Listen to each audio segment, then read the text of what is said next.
Have you ever read in a magazine or watched a television program that had to do with the top albums, games, or movies list and thought, well, I don't know all the items on this list. I wonder if they're worth the shit? Well, that's what we're here for. We're taking the gargantuan list that is Rolling Stone magazine's top 500 albums list, created in 2003 and updated in 2012, and looking at every single album individually. On this episode of Tackling Top 500, we have number 493, Yankee Hotel Foxtrot by Wilco.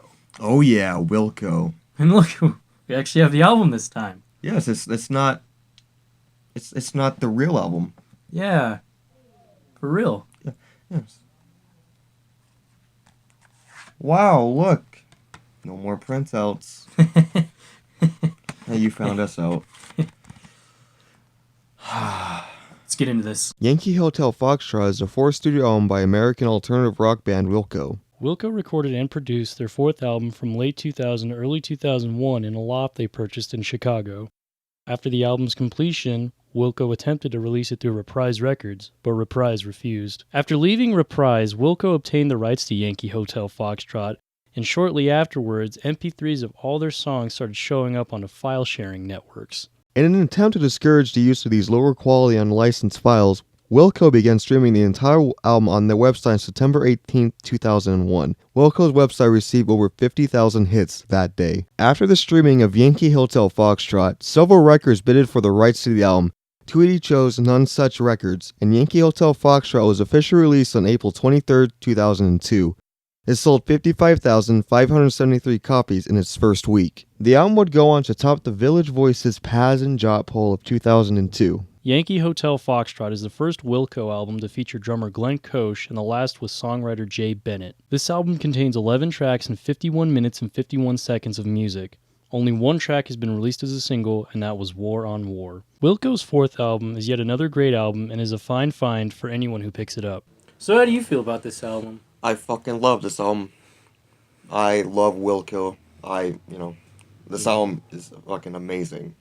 Yeah, I mean, I got a confession to make here. Like, during my senior year of high school, like Yankee Hotel Foxtrot, Elephant by the White Stripes, Is This It by the Strokes, of course, Nevermind and In Utero by Nirvana, and Whatever People Say I Am, That's What I'm Not. Like, all of these albums were really like, and of course Tame Impala's albums. They were all like the culmination of the end of my senior year. So this is one of the albums that I personally really like love. Like, yeah. Like I have like a connection.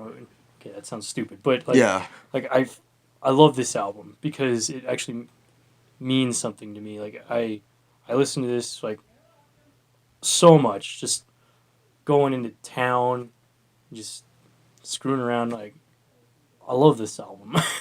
Same here. I've listened to this album quite a few times, and every time it's just like, yeah, wow. Well, I haven't listened to it as of recently, but when I listened to it again just to do this, I was like, it sounds a little bit like somebody later in the list. Yeah. Yeah. It's going to be a while. So we'll just tell you who it is. Yeah. It's only a little bit like Pavement. Yeah. It's A like little bit. It's not like blatantly, yeah. but just the first song, I'm Trying to Break Your Heart. Yeah. Like the whole, like, the instruments, how they're played, and like how, what's his name? Jeff Tweedy. Yeah, Jeff Tweedy sounded in that song. It just sounded a lot like Stephen Malcolmus and Pavement. Yeah. So, like, I was just like, whoa, a little bit. Yeah. And there's like, I mean, there's really not a bad song on this album. No. It's I tried to get a lot of people to listen to this album, where like my friends, whoever would listen to this album usually were just like, what the fuck? And one of our friends straight up was like, I'm sorry, but that's fucking boring. Yeah. To which I completely disagree. I think there's a lot of deep stuff to this album. Yeah. And I think that if you don't like it the first listen, just my rule with albums is to always try to give it 3 listens, because usually you won't like an album the first time. You know, very rarely does that happen. It does, but it's not common. Yeah. So give this album maybe a few tries. I know it's asking a lot. I mean, it's 51 minutes Yeah. of music, but just definitely give it a try. Yeah. I think it's amazing. So that's all I have to say. Like, what do you? Well, that's what I can really say about it too. There's just a lot of good stuff on this album. It's like it's probably one of Wilco's best. Yeah, if not their best. Yeah, because like I've like going off topic of this, but when they released Star Wars for free, like out of just nowhere, that's a really good one. That's probably my second favorite Wilco album, behind this one. So yeah, Yankee Hotel Foxtrot, definitely give it a listen. Ugh. Definitely give it a listen if you're into like alternative rock and like kind of that.